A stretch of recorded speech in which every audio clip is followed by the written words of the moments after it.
Hey everyone! Welcome back to our channel.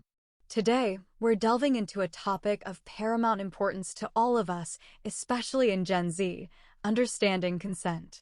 In the realm of relationships, the concept of consent is not just a formality, it's the very foundation upon which trust, respect, and mutual understanding are built. With the evolving dynamics of human interactions, especially in today's digital age, grasping the full scope of consent has never been more critical. Consent at its core is about saying yes, but it's a specific kind of yes. It's a yes that needs to be informed, enthusiastic, given freely without any form of pressure or manipulation, and specific to the situation at hand. Most importantly, it's reversible at any time. This understanding is crucial because it shifts consent from being merely about permission to a dynamic and ongoing communication process between all parties involved. In the context of teen relationships, understanding and practicing consent is vital. Teens are at a pivotal stage of exploring their identity and forming meaningful relationships. However, this exploration can sometimes be muddled by societal pressures, misconceptions about love and sex, and the overwhelming influence of social media. These factors can distort what healthy relationships look like and what constitutes consent. It's here that the significance of consent education becomes apparent. It empowers young individuals to set boundaries, communicate their needs, and respect others' boundaries, laying the groundwork for healthy future relationships. The current social climate, marked by the #MeToo movement and a growing awareness of individual rights and personal autonomy, has propelled the conversation about consent into the mainstream. Yet, despite this progress, misunderstandings about consent abound, leading to harmful consequences for individuals and relationships alike. By educating ourselves and others about the nuances of consent, we contribute to a culture that values and upholds the dignity of every person. Let's delve into the introduction to consent in teen relationships and explore why this topic is so crucial for young people today. Picture this: a Friday night, a dimly lit room, and two teenagers.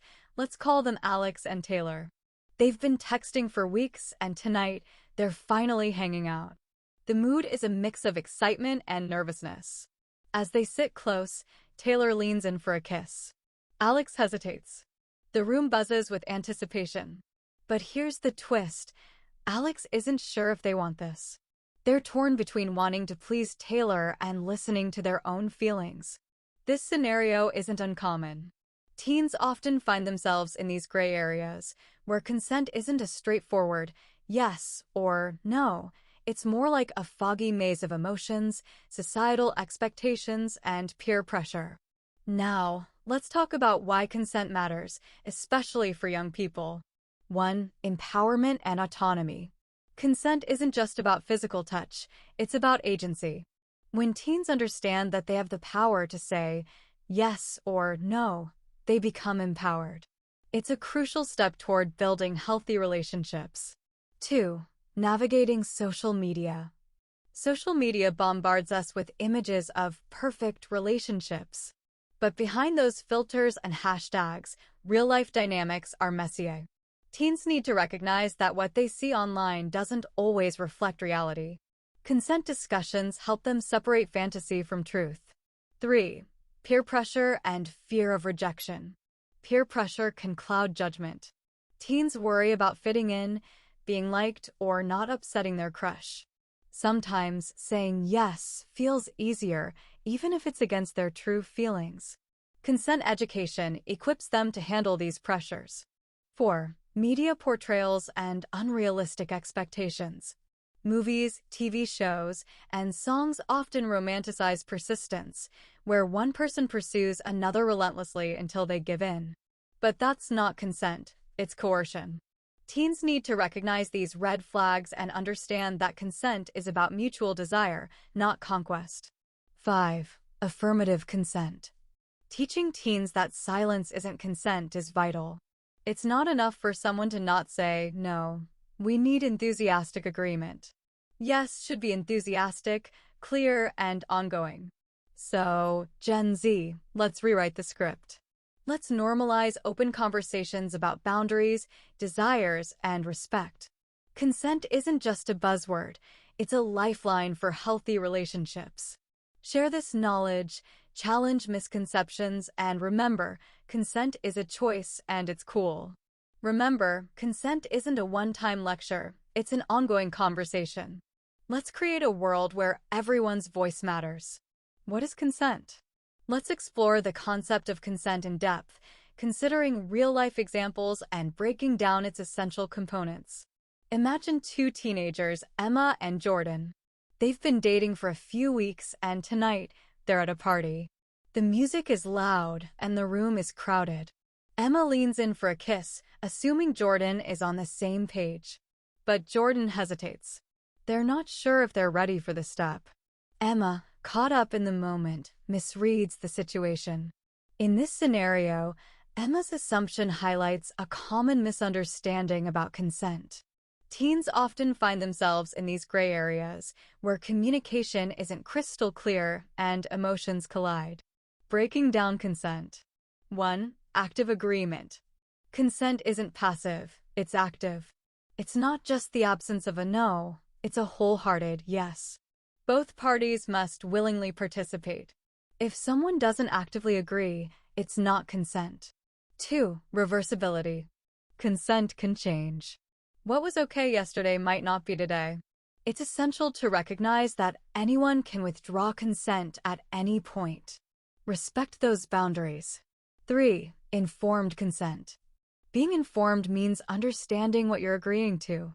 Whether it's a kiss, holding hands, or something more intimate, both partners should know what's happening and be comfortable with it. 4. Enthusiasm matters. Enthusiastic consent is key. It's not about reluctantly saying fine or whatever. It's about genuine excitement. Think of it as a heck yes.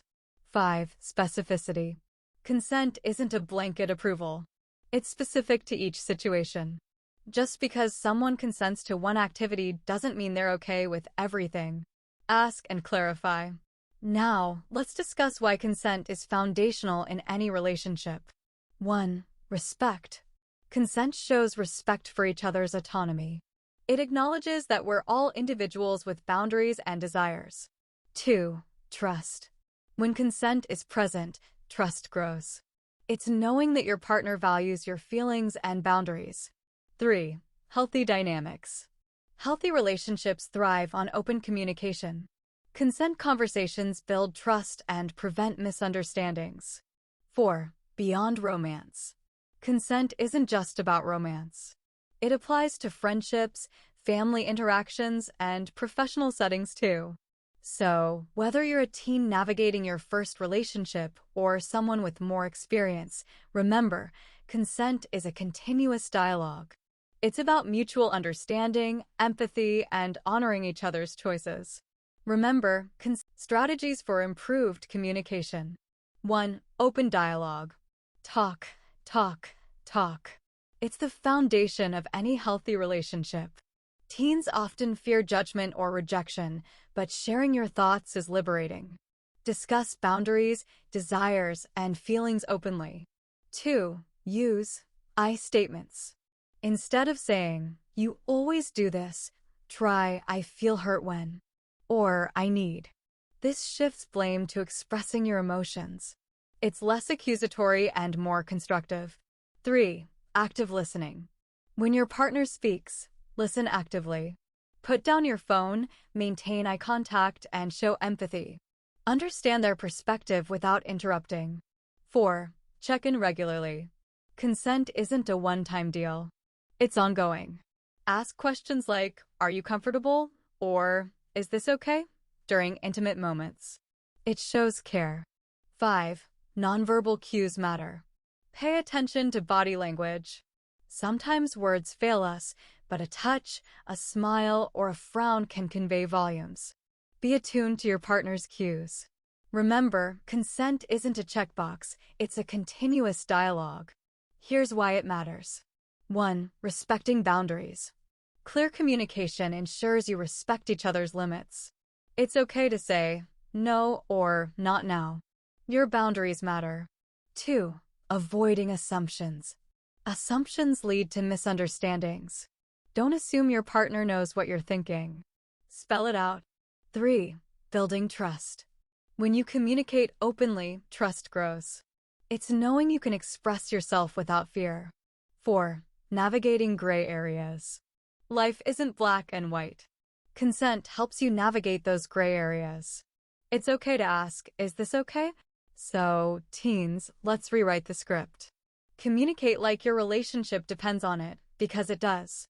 Share this wisdom, break the silence, and remember, clear communication is the bridge to understanding. Remember, your voice matters. Now, let's delve into the nuances of recognizing signs of consent, emphasizing both nonverbal cues and the critical role of verbal confirmation. I'll also share scenarios where misinterpretations can lead to breaches of consent. Imagine a high school dance. The room pulses with music, and two teens, Alex and Riley, find themselves swaying together. Alex leans in, hoping for a kiss. Riley smiles, but their body stiffens. Alex interprets the smile as consent and moves closer. But here's the twist. Riley's smile hides nervousness, not desire. In this scenario, Alex misreads Riley's nonverbal cues. Riley's smile doesn't necessarily mean yes. It's a reminder that consent isn't always straightforward. The dance of nonverbal communication. Body language matters. Our bodies speak volumes. A touch, a glance, or a shift in posture all convey messages. But remember, body language isn't universal. What's comfortable for one person might not be for another. Mixed signals. Sometimes, nonverbal cues conflict. Imagine someone leaning in for a kiss while subtly pulling away. It's confusing. Pay attention to these subtleties. Silence isn't consent. Silence doesn't equal agreement. Just because someone doesn't say no doesn't mean they're saying yes. Always seek verbal confirmation. The power of verbal consent. Clear communication. Verbal consent is crystal clear. It leaves no room for misinterpretation. Ask questions like, is this okay? Or, do you want to continue? Affirmative words. Listen for enthusiastic responses. Yes, I want this, or, I'm comfortable. These are the green lights. Anything less isn't enough. Checking in. During intimate moments, pause and check in. Are you still okay? Or should we continue? It shows care and respect. Scenarios to consider. The hug that isn't. Imagine a friend going in for a hug. You notice their shoulders tense. They're not reciprocating. Pause and ask, is a hug okay? The movie theater armrest. Sharing an armrest during a movie? Check in. Is this comfortable? It's a small gesture, but it matters. The bedroom moment. In more intimate situations, verbalize desires. I'd like to. Or, would you like to? Ensures everyone's on the same page. So, whether you're dancing at a party or navigating deeper connections, remember, consent is a dance of words and actions. Let's rewrite the script, one respectful step at a time. Remember, consent isn't silent, it's spoken. Let's dive into the myths surrounding consent and debunk them with real-life examples. It's essential to dispel these misconceptions and emphasize the importance of clear, unequivocal consent. Myth: if someone dresses provocatively or flirts, they're giving consent. Clothing choices or friendly banter don't imply consent. A short skirt doesn't mean yes to anything beyond fashion. Consent must be explicit and verbal. Sarah wears a stylish outfit to a party. She chats with a guy named Mark. Mark assumes her attire means she's interested. But Sarah isn't comfortable with his advances. She says, no, thank you. Mark respects her boundaries. Myth: if someone has been intimate before, they're always up for it. Consent isn't a lifetime subscription. Just because someone was okay with something previously doesn't mean they're okay now. Always ask. Alex and Jordan have been dating for months. One night, Alex initiates physical intimacy.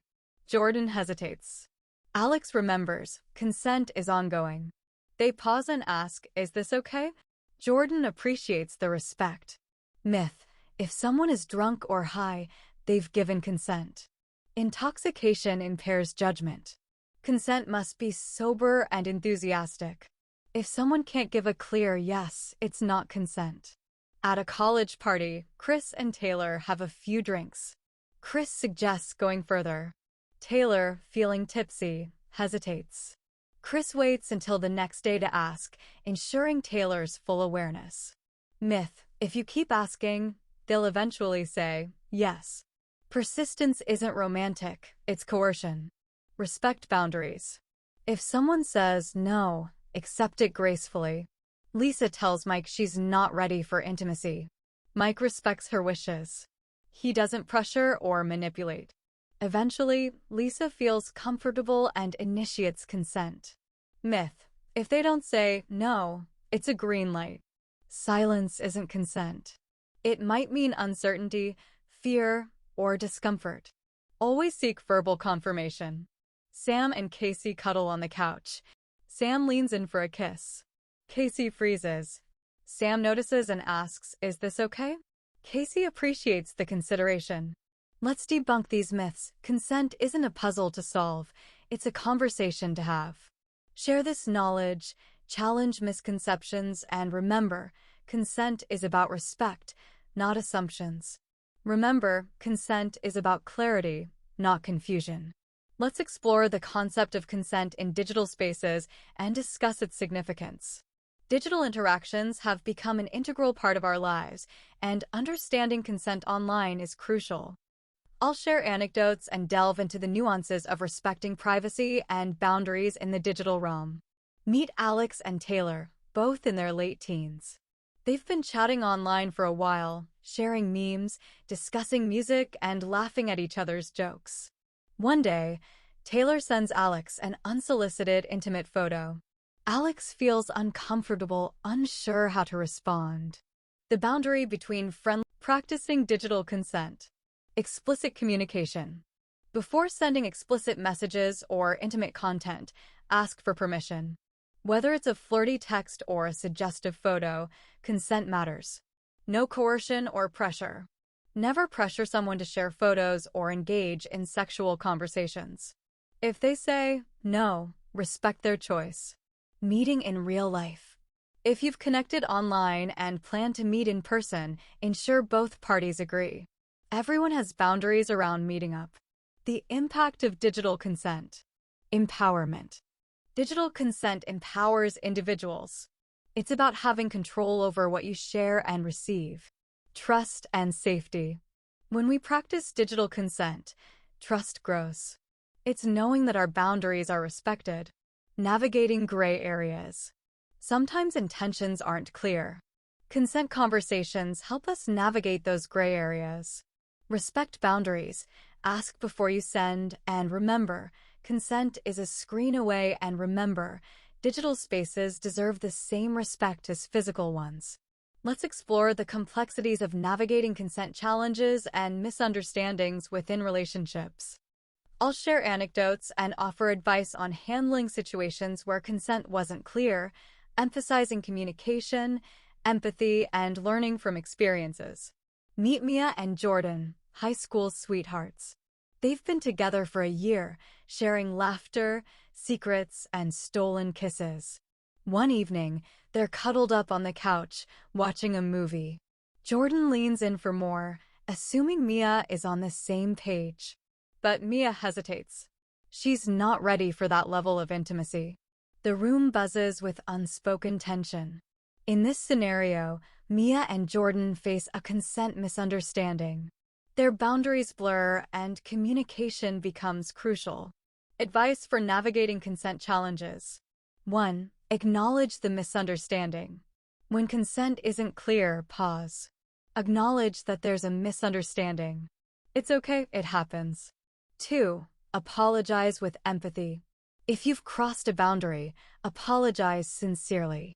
Show empathy by acknowledging the impact of your actions. 3. Create a safe space for discussion. Initiate a conversation. Find a quiet moment to talk. Avoid blame. Focus on understanding each other. 4. Listen actively. When discussing consent, listen actively. Understand your partner's feelings, fears, and needs. 5. Learn and adapt. Use the experience as a learning opportunity. Adapt your behavior based on what you've learned. Now listen to this conversation between Mia and Jordan. Jordan, I need to talk about what happened earlier. I felt uncomfortable when you leaned in. It caught me off guard. I'm so sorry, Mia. I didn't realize. I thought we were both ready. It's okay.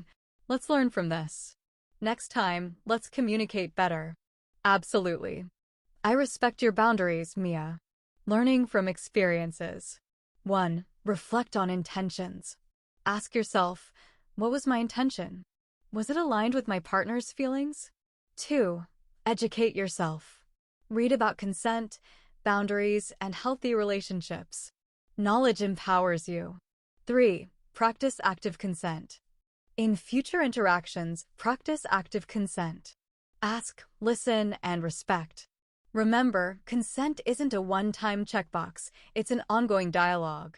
Let's explore the concept of creating a culture of consent and discuss how both teens and adults can contribute to fostering an environment that values and practices consent. I'll share positive examples, practical strategies, and the importance of education and advocacy. Here are some positive examples of consent culture. 1. Indigenous communities and research.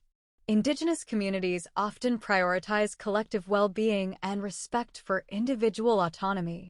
When conducting research with Indigenous populations, consent is sought not only from individual participants, but also from the local community. Researchers collaborate with community members, respecting cultural protocols and languages. 1. 2. University initiatives.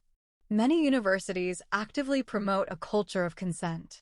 They organize forums, panel discussions, and town hall meetings where students, faculty, and staff can openly discuss consent-related topics, share experiences, and ask questions. These conversations break down barriers and foster understanding and empathy. 4. 3. Community organizations. Various community organizations work tirelessly to raise awareness about consent.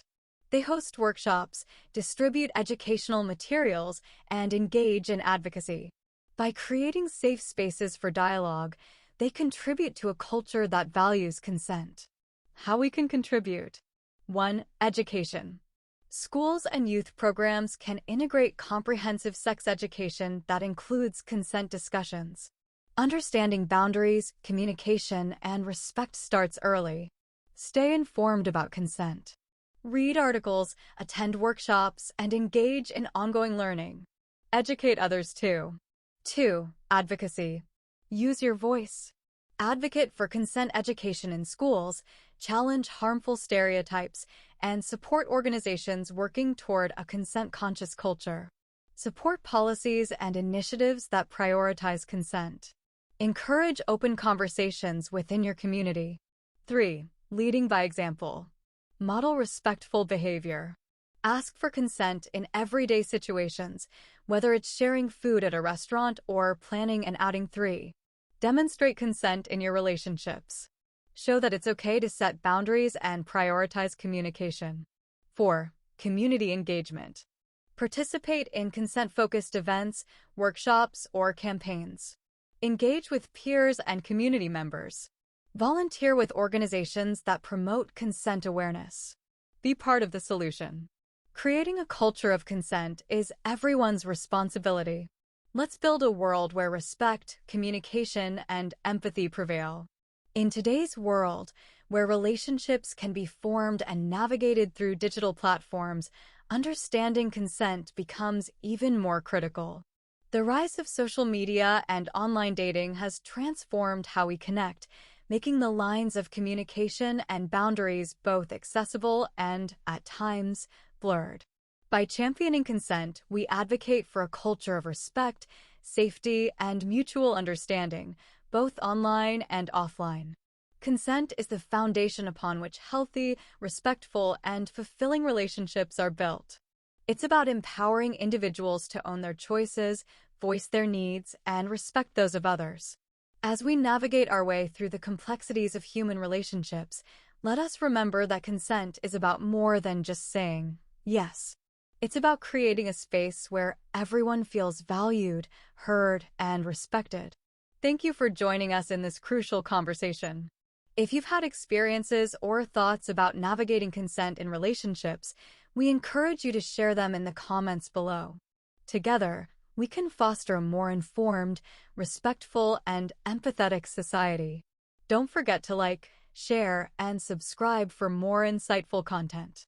Let's continue to learn, grow, and support each other in understanding the vital role of consent in our lives.